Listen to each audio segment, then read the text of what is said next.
Let's bring in CTV's Rachel Aiello, who is in Ottawa. She's been watching Question Period. And what's jumping out for you today, Rachel, from what we're hearing?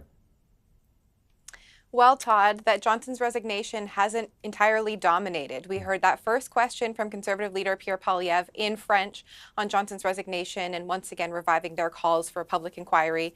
And as anticipated, Intergovernmental Affairs Minister Dominic LeBlanc took that answer.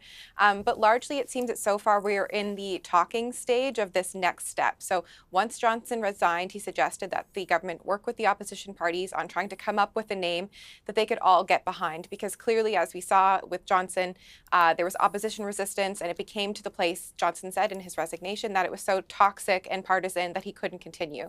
So if there is going to be some sort of rapporteur or public hearings or public inquiry, the suggestion from all sides at this point is it needs to be someone or a group of people who all sides can get on board with. And it sounds like, Todd, from what we're hearing there, not a lot of details from the government on next steps, other than they're still having these conversations, trying to come together with the opposition parties. But we really haven't heard specific names thrown out there yet of who this person could be. Yeah, and part of me is wondering, Rachel, when you hear the Liberals start to say things like we're open to discussion, that opens the door potentially to an eventual inquiry if they can, all agree on the parameters of that kind of inquiry. Hard to know what's next here on this file. What do you think we're going to see? I think it's going to be like these conversations continue with Dominic LeBlanc leading them from the government side, likely feedback from the opposition party leaders, perhaps some of their MPs on the Procedure and House Affairs Committee that have been leading this foreign interference investigation. I wouldn't be surprised, Todd, if we see something where they come together and it's a public process, but they've abandon either the word hearing or inquiry. Perhaps there is another turn of phrase that they can all get behind as some sort of compromise to move this forward. The government seems to be indicating that an inquiry has always been on the table, even though that has been a decision they have refused to take themselves, first appointing Johnson to make that call and then respecting him when he said, no, actually hearings would be the way to go. There seems some movement there, but it sounds like, Todd, there'll probably be some conversation about what the parameters could be that all sides could live with. So whether that is specific written in there protections for intelligence information, classified documents, things like that, it'll have to kind of wait and see what they can all get behind. But clearly, until they're all able to come together, we're kind of at a stalemate. Some of the national security intelligence bodies are continuing their reviews kind of independent of Johnson's work.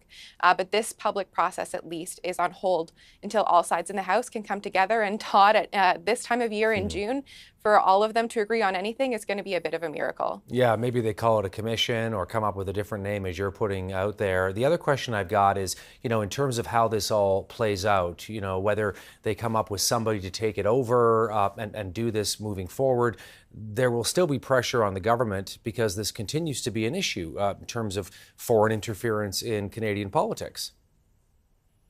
That's right, Todd. And kind of we're in this languishing period right now where the main focus is what's next after Johnson's resignation. But at any point, there could be more reports, more information unveiled about this.